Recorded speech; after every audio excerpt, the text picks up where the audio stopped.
S K super TMT, the long life TMT. ನೆಲಮಂಗಲದಲ್ಲಿ ಚಿನ್ನದಂಗಡಿ ಮಾಲೀಕನೊಬ್ಬನ ಮೇಲೆ ಗುಂಡಿನ ದಾಳಿ ನಡೆದಿರತಕ್ಕಂಥ ಸುದ್ದಿ ವರದಿಯಾಗಿದೆ. ಗ್ರಾಹಕರ ಸೋಗಿನಲ್ಲಿ ಬಂದು ದರೋಡೆಗೆ ಪ್ರಯತ್ನ ಪಟ್ಟಿದ್ದಾರೆ.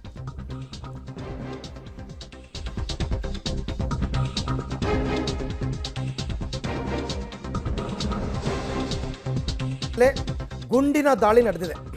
ಗ್ರಾಹಕರ ಸೋಗಿನಲ್ಲಿ ಬಂದು ದರೋಡೆಗೆ ಪ್ರಯತ್ನ ಪಟ್ಟಿದ್ದಾರೆ. ಬೊಲೆರೋ ಕಾರ್ನಲ್ಲಿ ಬಂದಿದ್ರಂತೆ ಒಂದು 5-6 ಜನ ಈ ಕೃತ್ಯವನ್ನು ಎಸಗಿದ್ದಾರೆ. ಇದು ನೆಲಮಂಗಲ ತಾಲೂಕಿನ ಡಾಬಸ್ಪೇಟೆಯಲ್ಲಿ ನಡೆದಿರೋ ಘಟನೆ. ಡಾಬಸ್ಪೇಟೆಯ ಪ್ರೇಮ್ ಶಿವ ಜ್ಯುವೆಲರಿ ಅಂಗಡಿಯಲ್ಲಿ ನಡೆದಿರೋ ಘಟನೆ. ಅಂಗಡಿಯ ಮಾಲೀಕ ಪುನ್ನಾರಾಮ್ಗೆ ಗಾಯವಾಗಿದೆ, ಆಸ್ಪತ್ರೆಗೆ ದಾಖಲು ಮಾಡಿದ್ದಾರೆ. 2 ಜೀವಂತ ಗುಂಡುಗಳು ಪತ್ತೆಯಾಗಿದೆ. ಈಗ ಸ್ಥಳಕ್ಕೆ ಪೊಲೀಸರು ಭೇಟಿ ನೀಡಿ ಪರಿಶೀಲನೆಯನ್ನು ಮಾಡಿದ್ದಾರೆ. ನೋಡಿ, ಹಾಡು ಹಗಲೇ ಗ್ರಾಹಕರ ಸೋಗ್ನಲ್ಲಿ ಬಂದು ಕೂತಿದ್ದಾರೆ ಇಬ್ಬರು. ಈ ಚಿನ್ನದ ಅಂಗಡಿ ಮಾಲೀಕ ಏನೋ ತೆಗೆಯೋದಕ್ಕೆ ಅಂತಂದ್ಬಿಟ್ಟು ಅಲ್ಲೆಲ್ಲೋ ಬಗ್ಗಿದ್ದಾನೆ. ಆ ಸಂದರ್ಭದಲ್ಲಿ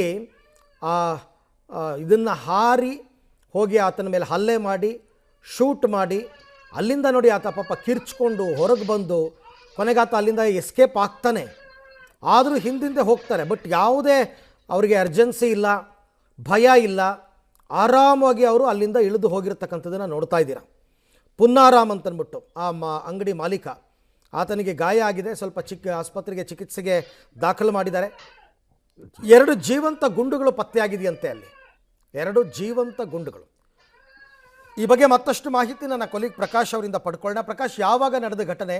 ಹಾಡು ಹಗಲೇ ಇಷ್ಟು ಓಪನ್ ಆಗಿ ಬರ್ತಾರೆ, ಅದೇನು ರಿಯಲ್ ನಿಜವಾದ ರಿವಾಲ್ವರ್ಗಳ? ಹೇಗೆ ಇವ್ರು ಯಾರು, ಏನಾದ್ರು ಮಾಹಿತಿ ಸಿಗ್ತಾ ಅಂತ? ಅರವಿಂದ್, ಏನಂತ ಹೇಳಿದ್ರೆ ಇಂದು ಮಧ್ಯಾಹ್ನ ನಡೆದಿರುವಂತಹ ಘಟನೆ ನೆಲಮಂಗಲ ತಾಲೂಕಿನ ಡಾಬಸ್ಪೇಟೆಯ ಒಂದು ಜ್ಯುವೆಲರಿ ಅಂಗಡಿಯಲ್ಲಿ ಈ ಘಟನೆ ನಡೆದಿರುವಂತದ್ದು. ಏಕಾಏಕಿ ಇಬ್ರು ಗ್ರಾಹಕರ ಸೋಗಿನಲ್ಲಿ ಅಂಗಡಿಗೆ ಬರ್ತಾರೆ, ಮಾಲೀಕನನ್ನ ಪರಿಚಯ ಮಾಡ್ಕೊಂತಾರೆ, ಮತ್ತೆ ಅಲ್ಲಿರುವಂತಹ ಒಡೆಯುಗಳ ಬಗ್ಗೆ ಮಾಹಿತಿಯನ್ನ ಸಂಗ್ರಹ ಮಾಡುವಂತದ್ದು. ಈಗಾಗಲೇ ಇವರು ಮೊದಲೇ ಸ್ಕೆಚ್ ಹಾಕಿರುವಂತದ್ದು. ಒಂದು ಬುಲೆರೋ ಜೂಪ್ ನಲ್ಲಿ ಬರ್ತಾರೆ. ಬುಲೆರೋ ಜೂಪ್ ನಲ್ಲಿ ಸುಮಾರು 5-6 ಮಂದಿ ಇದ್ದಾರೆ ಅಂತೇಳಿ ಅಲ್ಲಿನ ಸ್ಥಳೀಯರು ಮತ್ತೆ ಪ್ರತ್ಯಕ್ಷದರ್ಶಿಗಳು ಹೇಳ್ತಾ ಇರುವಂತದ್ದು ಮಾತು.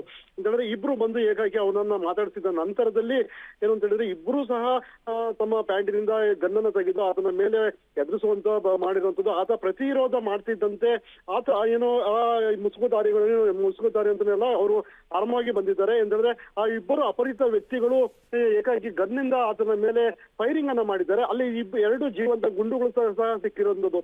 ಈ ನಡುವೆ ಈ ಹಿಂದೆ ಸಾಕಷ್ಟು ಜ್ಯುವೆಲರಿ ಸಹ ಇದೇ ರೀತಿ ಪ್ರಕರಣಗಳು ಆಗ್ತಾ ಇದ್ರು. ಆದ್ರೆ ನಕಲಿ ಪಿಸ್ತೂಲ್ಗಳನ್ನ, ನಕಲಿ ಗನ್ಗಳನ್ನ ತೋರಿಸಿ ಬೆದರಿಸಿ ದರೋಡೆಯನ್ನ ಮಾಡುವಂತ ಪ್ರಕರಣ ಇತ್ತು. ಆದ್ರೆ ಇವತ್ತು ಏನು ಅಂತ ಹೇಳಿದ್ರೆ ಹಾಡ ಹಗಲೇ ಇಂಥ ಕೃತ್ಯವನ್ನ ಮಾಡಿರುವಂತದ್ದು ಸಾಕಷ್ಟು ರೀತಿಯಲ್ಲಿ ಸ್ಥಳೀಯರಲ್ಲಿ ಆತಂಕ ಮೂಡಿಸುವಂತ ಕೆಲಸ ಘಟನೆ ನಡೆದಿದೆ. ಈಗಾಗಲೇ ಸ್ಥಳಕ್ಕೆ ಡಾಬಸ್ಪೇಟೆ ಪೊಲೀಸರು ಸ್ಥಳಕ್ಕೆ ಭೇಟಿ ನೀಡಿ ಎಲ್ಲಾ ರೀತಿಯ ಪರಿಶೀಲನೆ ನಡೆಸ್ತಾ ಇದ್ದಾರೆ. CCTV ಕೂಡ BTVಗೆ ಸಿಕ್ಕಿರುವಂತದ್ದು ನೋಡ್ತಾ ಇದ್ದಾರೆ. ಅದು ಭಯಾನಕವಾಗಿರುವಂತದ್ದು. ಈಗಾಗಲೇ ರಾಷ್ಟ್ರೀಯ ಹೆದ್ದಾರಿಗಳಲ್ಲಿ 2 ತಂಡಗಳನ್ನ ರಚನೆ ಮಾಡಿ ಆರೋಪಿಗಳ ಪತ್ತೆಗೆ ಪೊಲೀಸರು ಮುಂದಾಗ್ತಾ ಇದ್ದಾರೆ. Aravind, right, thank you Prakash, ತಮ್ಮೆಲ್ಲ ಮಾಹಿತಿಗೆ ಧನ್ಯವಾದ. ಬಟ್ ಇವ್ರು ಯಾರೋ ಏನೋ, ಯಾವ ರಾಜ್ಯದವರು? ಎಷ್ಟೋ ದರೋಡೆ ಪ್ರಕರಣಗಳು ಸಾಲ್ವೇ ಆಗಿಲ್ಲ, ಇನ್ನೂ ಅವ್ರು ಯಾರು ಅಂತ ಪತ್ತನೇ ಆಗಿಲ್ಲ. ಅವರು ಅಲ್ಲೇ ಇದ್ದರೆ ಓಕೆ, ಬಟ್ ಅವ್ರು ಎಸ್ಕೇಪ್ ಆಗ್ತಾರೆ. ಬೇರೆ ಬೇರೆ ರಾಜ್ಯಗಳಿಗೆ ಹೋಗ್ಬಿಟ್ಟು ಎಲ್ಲೋ ದೂರದ ರಾಜಸ್ಥಾನದಲ್ಲೋ ಉತ್ತರ ಪ್ರದೇಶದಲ್ಲೋ ಇನ್ಯಾವುದೋ ರಾಜ್ಯದಲ್ಲಿ ಅವರು ಔಸ್ಕೊಂಡ್ರೆ ಯಾರಿಗೆ ಗೊತ್ತಾಗುತ್ತೆ? ತುಂಬ ಪ್ರಕರಣಗಳನ್ನ ಸಾಲ್ವ್ ಮಾಡೋಕ್ಕಾಗಿಲ್ಲ. ಸೊ ನನ್ನ ಪ್ರಕಾರ ಇವರೆಲ್ಲ ಮೋಸ್ಟ್ಲಿ ಉತ್ತರ ಭಾರತೀಯರೇ ಇರಬೇಕು ಅಂತ ಅನಿಸುತ್ತೆ. ಇಲ್ಲಾಂದರೆ ಇಷ್ಟು ಧೈರ್ಯ ಮಾಡಲ್ಲ. ತೀರಾ ಇವ್ರಿಗೆ ವೆಪನ್ ಎಲ್ಲಿ ಸಿಕ್ತು, ಹೆಂಗೆ ಬಂದರು ಇವರು? ನೋಡ್ತಾ ಇದ್ದರೆ ಇವರೆಲ್ಲ ಪ್ರೊಫೆಷನಲ್ಸ್ ಥರ ಕಾಣ್ತಾ ಇದ್ದಾರೆ. ಆ ನಡುವೆನೂ ಅವನು ಓನರ್ ಪಾಪ ಒಬ್ಬನ ಹಿಡ್ಕೊಳಕ್ಕೆ ಹೋಗ್ತಾನೆ, ಸಿಗಲ್ಲ ಅವನು. ನೋಡಿ, ಅಲ್ಲಿ ಇಬ್ಬರು ಇಳಿದು ಎಸ್ಕೇಪ್ ಆಗ್ತಾರೆ. ಇವನು ಹಿಡ್ಕೊಳ್ಳೋ ಪ್ರಯತ್ನ ಮಾಡ್ತಾನೆ, ಆದರೂ ಸಿಕ್ಕಿಲ್ಲ. ಅಲ್ಲಿಂದ ಅವರು ಎಸ್ಕೇಪ್ ಆಗಿದ್ದಾರೆ. ಇಂಥ ಸಂದರ್ಭದಲ್ಲಿ ನನ್ನ ಪ್ರಕಾರ ಅಕ್ಕಪಕ್ಕದವ್ರು ಬರಬೇಕು. ಬಂದರೆ ಇರೋರು ಇಬ್ಬರು ಏನು ಮಾಡಿಬಿಡ್ತಾರೆ, ಕೈಯಲ್ಲಿ ವೆಪನ್ ಇದೆ ಅಂತ ಸ್ವಲ್ಪ ಹೆದರ್ಕೋಬೋದು ಅಷ್ಟೇ.